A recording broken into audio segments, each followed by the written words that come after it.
Buenos días a todos, nosotros somos el grupo número 5 y nuestro seminario corresponde al modelo biopsicosocial. Está compuesto por José Andrés Gutiérrez, Saúl Herrera, Alejandro Moll, Luisana Morante y mi persona, Seir González. Para dar inicio, hablemos un poco de que a través de los años o en todos estos años, el modelo predominante en el campo tanto de la medicina como de la psicología ha sido el modelo biomédico. Este modelo se basaba propiamente en la enfermedad, en la dicotomía cuerpo y mente. En 1977, gracias al psiquiatra George Engel, él postula un nuevo modelo, que es el llamado modelo biopsicosocial, que tiene en cuenta tres factores, como su nombre lo indica: factor biológico, psicológico y social. Los tres factores afectan a la persona y nos ayuda a la hora de explicar, entender o afrontar un determinado estado de salud, enfermedad, discapacidad o trastorno psicológico. Dichos factores incluyen en el aspecto biológico la herencia y la genética, en el aspecto psicológico tenemos la conducta, las emociones, los pensamientos, y por último en el aspecto social tenemos las oportunidades educativas, el estatus económico como la pobreza y también oportunidades de trabajo como el desempleo. El origen de este modelo fue propuesto por George Engel. Él era un médico, psiquiatra e internista estadounidense. El modelo biopsicosocial surge para romper el paradigma de lo que era el modelo médico tradicional, puesto que toma en cuenta o considera factores que hasta el momento no habían sido considerados, pero que hoy por hoy se sabe que intervienen de manera directa para explicar no solo lo que sería el proceso de enfermedad, sino también para explicar lo que sería el propio estado de salud. Al desglosar el nombre del modelo, el modelo biopsicosocial, nos podemos dar cuenta que surgen tres factores o se explica por medio de tres factores: los factores psicológicos, los factores biológicos y los factores sociales. Estos tres intervienen y definen lo que sería, o explican o ayudan a explicar lo que sería el modelo biopsicosocial. Considerando principalmente lo que serían los factores psicológicos, tomamos en cuenta de que se trata de la esfera más personal o de la esfera más íntima de la persona y que pasa a englobar lo que serían sus pensamientos, sus emociones, sus comportamientos, sus procesos cognitivos, estilos de afrontamiento ante diversas situaciones, psicopatología, personalidad, conducta de enfermedad específica y todo lo que engloba a la psicología de cada persona, que sabemos que pasa a jugar un papel importante en lo que sería el proceso de enfermar e incluso para explicar el estado de salud. Ahora, tomando en cuenta lo que serían los factores biológicos, recordemos que este factor era el que predominaba en el modelo médico tradicional. Sin embargo, en el modelo biopsicosocial, el factor biológico no pasa a tener un protagonismo como lo tenía en el modelo que ya mencionaba, sino que pasa a formar parte de un equilibrio junto con los otros dos modelos. Entonces, los factores biológicos tratan o tienen que ver con lo que sería la biología de la persona, es decir, con su genética, con su anatomía, con la causa de la enfermedad en caso de padecerla, la fisiología, la movilidad, etc. Finalmente llegamos a lo que serían los factores sociales. Otro factor importante dentro del modelo biopsicosocial, pues determina lo que sería el desarrollo y el afrontamiento de los procesos de enfermedad o incluso de condiciones discapacitantes, lo que indica que todo lo que nos rodea a nivel social puede tener una acción directa en estos procesos. Entonces tomamos en cuenta determinantes tales como el estrés, la percepción y el afrontamiento que tenemos ante el estrés, la situación económica por la que estemos atravesando, situaciones laborales, la percepción de la carga diaria, ya sea a nivel familiar o laboral, y múltiples determinantes que a nivel social intervienen en nuestra rutina de manera constante. Ahora, considerando lo que sería la importancia del modelo biopsicosocial, tenemos que este modelo expone que no por verse una persona expuesta a un agente patógeno, esto es indicativo de que esa persona se va a infectar y va a desarrollar un proceso patológico. Para que el proceso de enfermedad se dé o evolucione, se requieren de ciertos componentes que van a dar lugar a lo que será la enfermedad. Entonces, para enfermar, Esto va a depender primero del grado de vulnerabilidad inmunológica y de los hábitos de salud, ya sea si la persona tiene hábitos tabáquicos, si la persona es sedentaria, si la persona consume alcohol, si la persona mantiene una dieta balanceada, entre otras cosas. Y bueno, esto se correspondería a lo que sería el factor biológico. También entra en juego lo que sería el ajuste psicológico, por ejemplo, si la persona se encuentra ante muchos niveles de estrés, y el componente social, que bueno, que correspondería a lo que sería si esa persona cuenta con una disponibilidad de apoyo social, y entre otros, pero esto es dependiendo de cada individuo. Entonces la importancia radica en que en ella confluyen estos tres factores importantes, y no como en el caso del modelo médico tradicional, en el cual se mantiene preponderancia solamente del factor biológico. Entonces resulta importante comprender que son los tres factores en general que me van a hablar de un equilibrio o desequilibrio. Bueno chicos, ahora vamos a hablar de los principios esenciales que nos plantea el modelo biopsicosocial. Son 4 principios esenciales. El primer principio nos habla de que la persona ahora tiene responsabilidad en su propio proceso de salud. Puede prevenir una enfermedad ¿mediante qué? Mediante los hábitos que tenga en su estilo de vida. El segundo principio nos habla de ese proceso de pasar de un estado de enfermedad a salud nuevamente, ¿mediante qué? Un tratamiento. Y nos habla de que este tratamiento, la responsabilidad no solo recae en el especialista, sino que la persona que está enferma tiene la capacidad de realizar ese tratamiento, por supuesto, y tener la responsabilidad, y no solo el especialista. El tercer principio nos habla de que el tratamiento ahora no solo se enfoca en una dolencia física, sino que se enfoca en el todo de la persona, como el nombre mismo del modelo nos indica, biopsicosocial. Entonces no solo se va a enfocar en la dolencia física, sino también va a tomar en cuenta el entorno de nuestro paciente. Y el cuarto principio finalmente nos indica que no solo una enfermedad puede repercutir o traer consecuencias psicológicas, sino que también una alteración, una afectación psicológica nos puede traer como consecuencia el desarrollo de una enfermedad. En 1813, un psicólogo francés llamado Bernard da una frase que dice: "No existe una enfermedad sino uno enfermo". En esta frase, él nos está ampliando ese concepto de salud y nos indica que hay otras cosas más allá de la enfermedad.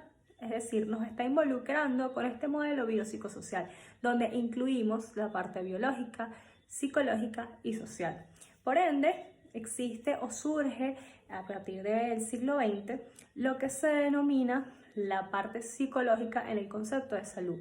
¿Por qué surge? Bueno, surge como respuesta a ciertos descubrimientos que se estaban haciendo para la época. Por ejemplo, que habían enfermedades crónicas que al cambiar el estilo de vida de la paciente, de la persona que estaba padeciendo esa enfermedad crónica, podía haber unos resultados positivos solamente con el cambio del estilo de vida. También se dieron cuenta que así como podía mejorar un paciente en una enfermedad crónica, teniendo un estilo de vida diferente, podíamos evitar ciertas patologías.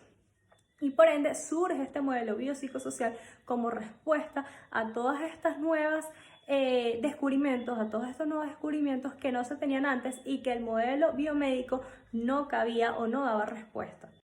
Ahora, en 1980, Materazzo nos indica las 4 líneas del trabajo a seguir en este modelo biopsicosocial. La primera línea de trabajo nos habla de esa promoción y prevención. ¿Para qué? Para mantenernos en un estado de salud. Asimismo, entonces, la segunda línea de trabajo nos indica la forma en la que podemos prevenir la enfermedad y todo el conjunto de estrategias que podemos aplicar para evitar llegar a ese periodo patogénico. En la tercera línea de trabajo nos habla de enfocarnos en lo etiológico, de enfocarnos en ese origen etiológico de la enfermedad, en sus diferentes variaciones, en sus diferentes asociados que afectan a que pasemos del estado de salud a un estado patogénico o una enfermedad, y así poder tratar mejor la enfermedad y prevenirla de mejor forma. Y finalmente el cuarto principio o la cuarta línea de trabajo a seguir nos indica esa salud que está arraigada a la psicología, Entonces, finalmente se enfoca no solo en la enfermedad, sino también en la mente, en la psicología. Y se empiezan a realizar diferentes políticas y estrategias, no solo entonces para atacar la enfermedad, sino un todo y por ende incluir estrategias o políticas o digamos, planteamientos a seguir que estén arraigados hacia la psicología. Entonces, finalmente, se toma en cuenta la psicología como parte de la enfermedad. Bien, ahora vamos a hablar de esas dos primeras líneas de trabajo de las cuales veníamos conversando, que no son más que promoción de la salud y prevención de la enfermedad. Son todas aquellas estrategias que podemos aplicar para que una persona en lo individual o en lo colectivo pueda mejorar su calidad de vida. Aquí aparece entonces una clasificación para prevenir la enfermedad mediante 3 niveles. Está la prevención primaria, la secundaria y la terciaria. En la prevención primaria aparecen todas aquellas estrategias que podemos adoptar para evitar que aparezca la enfermedad y por ende que pasemos de un estado prepatogénico a un estado patogénico o de enfermedad. En el nivel de prevención secundario son todas aquellas estrategias que vamos a aplicar para evitar que la enfermedad siga evolucionando, avanzando y pasar a un estado crónico. Es evitar esa cronicidad de la enfermedad. Y en el nivel de prevención terciario son todas aquellas estrategias que vamos a adoptar cuando ya estuvimos en ese periodo crónico y ahora queremos rehabilitar para que la persona pueda mejorar su calidad de vida y volver a seguir en su vida lo más normal posible luego de ese periodo patogénico. Finalmente, en 1984, Materazzo nos indica cómo el estilo y la calidad de vida de cada persona, de cada individuo, puede repercutir en su salud y nos da por ende una definición llamada inmunógeno conductual. El inmunógeno conductual son todas aquellas actitudes o hábitos del individuo que puedan repercutir en nuestra salud y por ende hacer que pasemos de un estado prepatogénico, como lo he mencionado, a un estado patogénico. ¿Cuáles son esos hábitos? Por lo menos el consumo excesivo de alcohol. Aparte del consumo excesivo de alcohol, podemos tener las personas que fuman, podemos tener a las personas con una mala alimentación, que no llevan una alimentación balanceada. También repercute muchísimo la actividad física, entre otros factores que pueden entonces pasar o hacer que pasemos de un estado de salud a un estado de enfermedad. Entonces surge, gracias al modelo biopsicosocial, que todas estas características de nuestro estilo de vida y de nuestros hábitos, de nuestras alimentaciones, sí nos afectan cuando anteriormente no nos enfocábamos en lo que comíamos, en la actividad física, si fumaba, si no fumaba, sino que solo se enfocaba en la enfermedad y ya está. Y ahora no, ahora estamos viendo que todas estas cosas nos afectan y repercuten en nosotros y que si quizás las cambiamos, adoptamos otra forma, otro estilo de vida de cada individuo, dependiendo de cada individuo, porque cada uno tiene la responsabilidad, gracias a ese cambio de estilo de vida podríamos entonces mejorar en diferentes patologías o incluso evitar. Mi nombre es Alejandro Moll y vamos a continuar hablando sobre el modelo biopsicosocial. Acabamos de ver cómo los hábitos adecuados, el tener los hábitos adecuados podría llevarnos a un estado de salud. Y la pregunta inmediata que surge entonces es ¿por qué no todos tenemos un estado de salud? ¿Por qué no todos tenemos estos hábitos que nos harían ser saludables? Y la verdad es que hay muchos factores que podrían explicar el por qué no, porque es bastante difícil, porque es complicado. Y vamos a discutir dos a continuación. El primero de ellos son las actitudes y pautas culturales. Sí, para nosotros la salud es algo importante en nuestro contexto sociocultural. Sin embargo, hay otras cosas que también tienen bastante relevancia y que al perseguirlas podríamos estar sacrificando nuestra salud o podríamos estar sacrificando hábitos saludables por conseguirlas. Entre estas cosas que también como sociedad consideramos importantes está el éxito, la comodidad, el experimentar sensaciones fuertes, entre otras. Y digamos que perseguir estos objetivos podría evitar que nosotros perpetuemos hábitos saludables en nuestras vidas. Y en segundo lugar tenemos el componente del refuerzo positivo.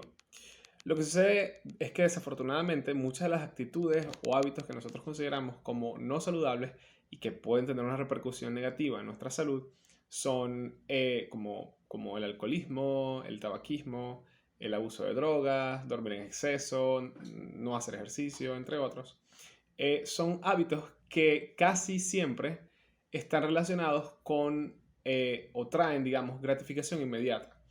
Y esto lo que hace es, digamos, retroalimentar positivamente la realización de estas actividades. Lo que no sucedería con hábitos saludables, puesto que estos normalmente no tienen gratificación inmediata, sino que la gratificación que producen los hábitos saludables normalmente viene a largo plazo. Entonces, entonces cuando se confrontan, digamos, y tenemos una dicotomía entre hacer algo que es saludable y que no nos va a causar una gratificación inmediata, y algo que no es saludable, pero que sí nos va a dar una gratificación inmediata, es bastante más probable que vayamos por lo que no es saludable, puesto que vamos a recibir, digamos, una recompensa.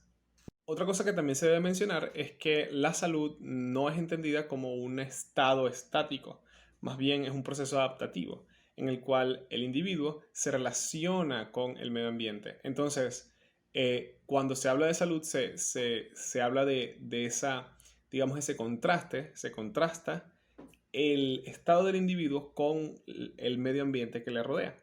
Y por lo tanto, como es un proceso El adaptativo... cambio de un enfoque biomédico al biopsicosocial no ha sido rápido ni sencillo. Sin embargo, las ventajas del segundo enfoque se están imponiendo cada vez más, por lo que los profesionales de la salud han ido cada vez poco a poco adoptándolas. A continuación vamos a ver cuáles son las ventajas más importantes y las desventajas más importantes del modelo biopsicosocial con respecto al enfoque biomédico. Empezando con las ventajas, primero vamos a mencionar que se centra en la prevención. Al reconocer la importancia de factores como las emociones, el entorno social y los pensamientos en el desarrollo de las enfermedades, se han podido generar cada vez mejores campañas de prevención, mucho más efectivas con respecto a las campañas de prevención de tipo biomédico, que simplemente se centraban en la búsqueda de la reparación de la enfermedad. Esto ocurre principalmente porque el modelo biopsicosocial ha permitido descubrir más factores implicados en los trastornos con los que puede intervenir de manera más efectiva en aquellos en los que se centra el modelo biomédico, como acabo de mencionar. Por otro lado, tenemos la reducción del estigma. Las personas afectadas por un trastorno bajo este enfoque no son vistas como una anomalía. Esto ayuda a paliar parte de las consecuencias sociales y emocionales provocadas por la mayoría de las enfermedades. Por último, podemos mencionar que este otorga mayor control al paciente, debido a que el modelo biopsicosocial resalta la importancia de factores que están dentro de la esfera de la persona que padece la enfermedad. Este puede adquirir un papel más activo dentro de su propia recuperación, por lo cual hace a este modelo muchísimo más efectivo con respecto al modelo biomédico. Por otra parte, al adoptar este modelo, el paciente también es capaz de hacer más cosas para prevenir la aparición de la enfermedad en primer lugar. Por lo tanto, representa muchísimo más ventajas con respecto al modelo biomédico de lo que quizás se puede pensar. Por otra parte, al adoptar este modelo, el paciente también es capaz de hacer más cosas para prevenir la aparición de la enfermedad en primer lugar. Por lo tanto, representa muchísimo más ventajas con respecto al modelo biomédico de lo que quizás se puede pensar. Al igual que todas las teorías de salud, el modelo biopsicosocial también presenta ciertos inconvenientes. A continuación vamos a ver cuáles son los más importantes. Una de las desventajas es que requiere de profesionales de la salud más expertos. En el modelo biomédico, los médicos solo tienen que saber mucho sobre un tema concreto para curar a sus pacientes, es decir, solo tienen que saber cuáles son las causas físicas de las enfermedades. Esto representa una ventaja del modelo biomédico con respecto al modelo biopsicosocial, porque implementarlo es un poco más difícil. Por el contrario, un profesional de la salud que trabaje con el enfoque biopsicosocial tiene que preocuparse también por cuidar de los sentimientos del paciente, los pensamientos del paciente y también buscar que éste cuente con apoyo social adecuado. Entonces, si lo comparamos con el modelo biomédico, podemos decir que el modelo biomédico en este caso gana una ventaja. Sin embargo, si nos ponemos una balanza entre que puede ser más importante con respecto a mejorar la salud del paciente y prevenir la salud del paciente, prevenir enfermedades en el paciente, a simplemente curar, creo que el modelo biopsicosocial es muchísimo más adecuado y es mejor que se implemente de la manera en la que se ha ido poco a poco implementando. La ventaja del modelo biopsicosocial es que provoca que haya diagnósticos más complejos.